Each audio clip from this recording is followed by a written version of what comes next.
আজকের গল্প বিশিষ্ট লেখক শিবরাম চক্রবর্তীর লেখা কাকা বাবুর জমা খরচ।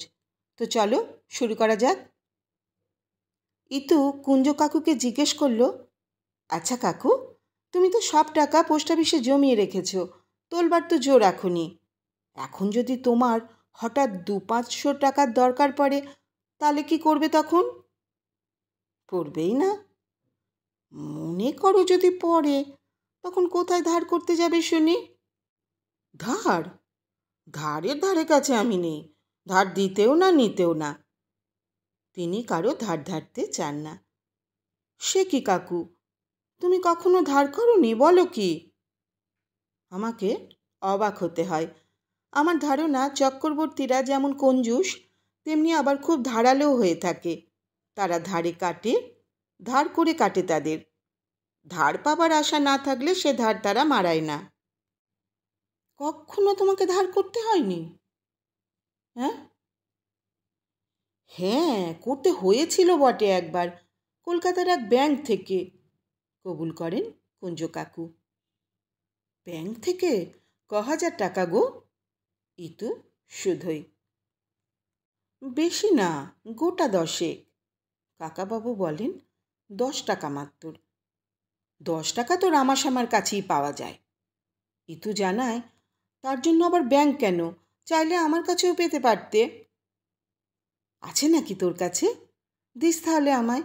এখন থেকেই আমি চেয়ে রাখছি, কলকাতায় গিয়েই দিস, কেমন? ইতুর কাছে আমার আর্জি পেশ করে রাখি।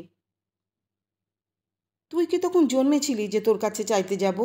তোর মাই তখন তোর মতন এইটুকুন। টাকাটা নিতে হয়েছিল ব্যাংক থেকে, সে এক বিশেষ দরকারে। দিল ব্যাংক। তা দেবে না? টাকা নেয়া টাকা দেয়া এইসবই তো কাজ তাদের। আমি টাকাটা ধার চাইতেই ব্যাংকের মালিক বলল, দিতে পারি ধার, কিন্তু 6% টাকা হারে সুদ দিতে হবে। আমি বললাম দেব। তারা শুধালো, কদিনের জন্য? আমি বললাম এই বছরখানেক। বেশ, তার জন্য কি বন্ধন রাখবেন বলুন? আমি জবাব দিলাম, এই ধরুন 1020 টাকার কোম্পানির কাগজ। কোম্পানির কাগজ? 20,000 টাকার? বিস্ময়ে আমি থই পাই না। কোত্থেকে কেলে কাকু? মাটির তলা থেকে নাকি? ইতুর চোখও ছানা বড়া।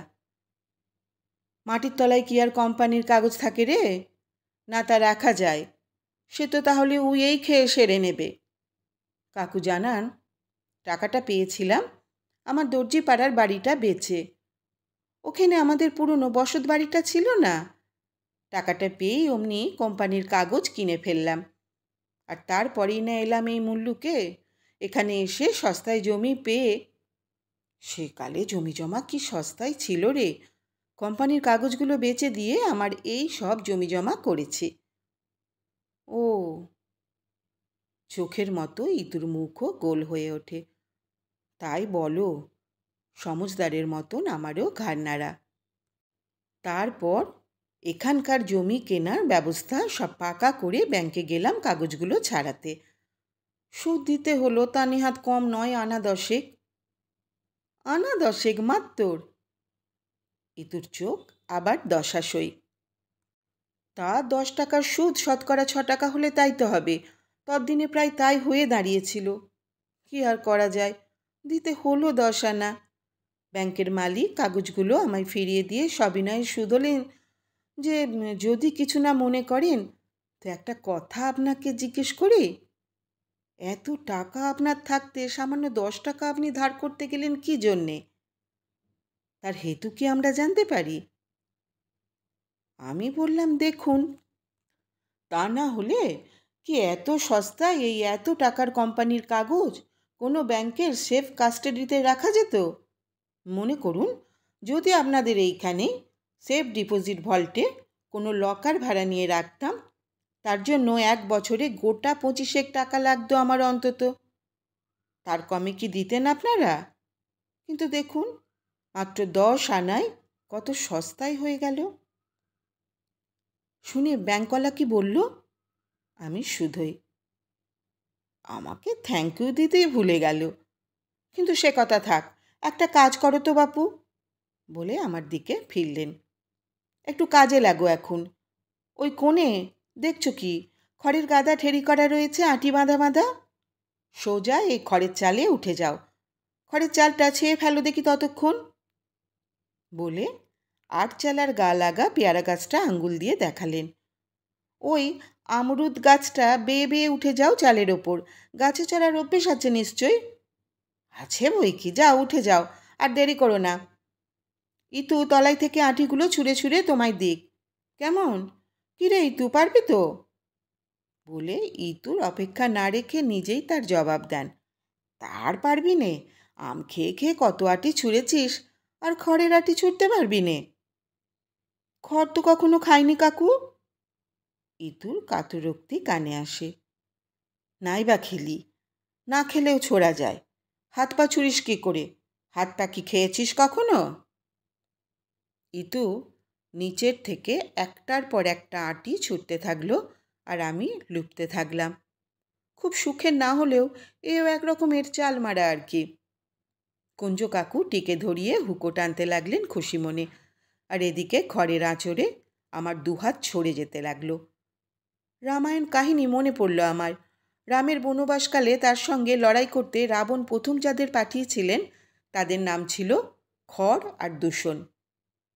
আজ এতদিন পরে শিবরামকেও সেই খড়ের সঙ্গে লড়তে হচ্ছে। সত্যি খড়ের মতো দূষণীয় আর হয় না। প্রত্যেক হস্তক্ষেপেই সেটা টের পেতে লাগলাম। খড় ফুরোলো, আমার কাজও ফুরোলো। হাঁপ ছেড়ে নামলাম চাল ছেড়ে আমরুদ গাছের ডাল বেয়ে। কুঞ্জ কাকু সাবাস দিলেন।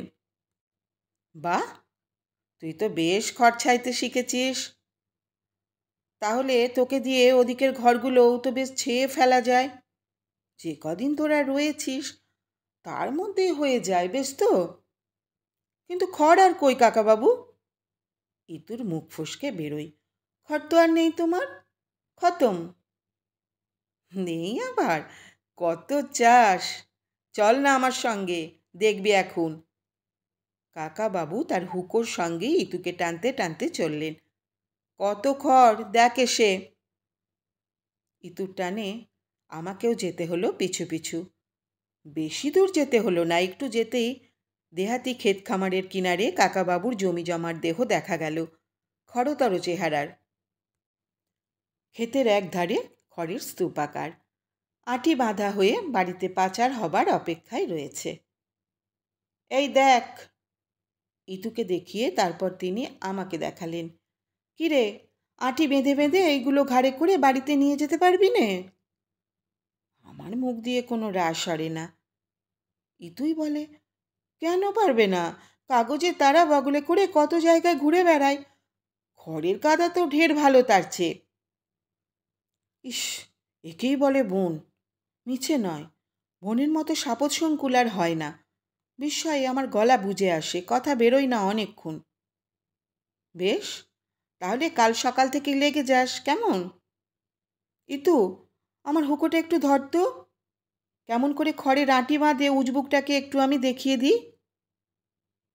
ইতু হুকো ধরে, আর আমি পাঁজা কোলা করে খড়দের পাকড়াবার চেষ্টা করি। কিন্তু বলতে কি, খড়রা ছেলেদের মতো অতিশয় অবাধ্য, সহজে বাঁধা পড়বার পাত্র নয়। কি দিয়ে বাঁধব শুনি? দড়ি কই? শুধুই আমি কাকুকে। আরে, দড়ি কিসের লাগে? খড় দিয়েই তো খড় বাঁধা যায়। কাকাবাবু দেখিয়ে দেন। কতগুলো খড় একজোট করে আঁটি করবি এই রকম। তারপর একগুছি খড় নিয়ে একটু পাকিয়ে দড়ির মতো বানিয়ে তাই দিয়ে বেঁধে ফেলবি আঁটিটাকে। হেতনাই তো মেহনত।